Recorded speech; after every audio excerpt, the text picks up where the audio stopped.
สบายดีทุกคนโอ้เริ่มมากับเลยเนาะอันนี้เป็นวิวของแฮมที่ว่าจะเราพักกันเนาะตั้งอยู่ถึงภูเขาเลยสุดๆภูเขาเลยอันนี้เป็นเมนูอาหารที่เราสั่งกิน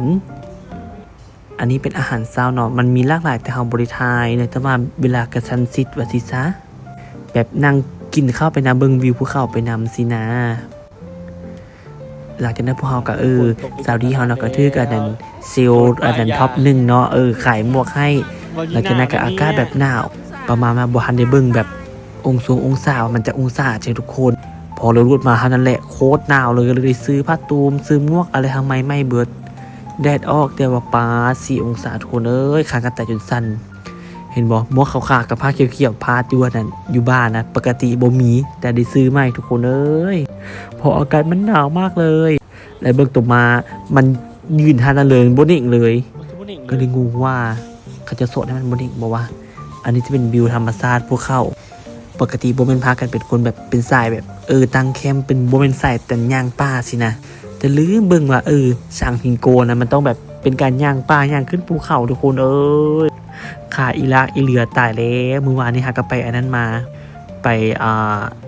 จะเอาภูเขาดารุณีเนาะซึ่งกูอย่างซันมา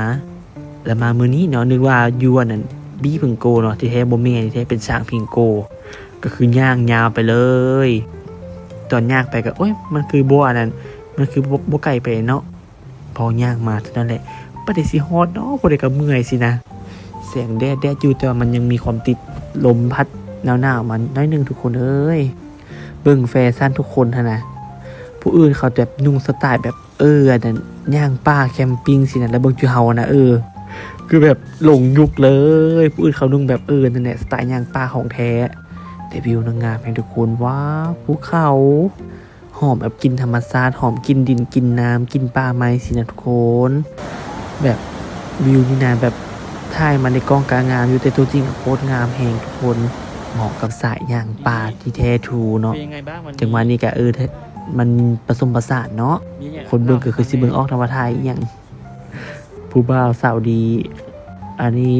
เจคิมเขานั่งพักผ่อนเอาวิวแบบภูเขาสุดยอดและซึ่งเนื้อหาภายในคลิปเนี่ยก็บ่ค่อยมีทุกคนก็ถ่ายให้เบิ่งวิวเบิ่งที่ธรรมชาติเสียทุกคนเบิ่งแสงแบบสุดยอดมากเลยคนบ่วิวงามจะมีเวลาเขายืนถ่ายรูปทุกคนมันหนาวแฮงบ่อยากแก้ผ้าออกสินะแบบสวยคืออยู่สวิตเซอร์แลนด์น้อยๆนะแต่ก็คือบ่คือก็บ่ฮู้คิดไปเองสินะย่างป้ายสภาพแบบอีลุงตุงนางป้ายแบบ The Lord of the Ring นั่นแหละ จบคลิปแล้วขอขอบใจ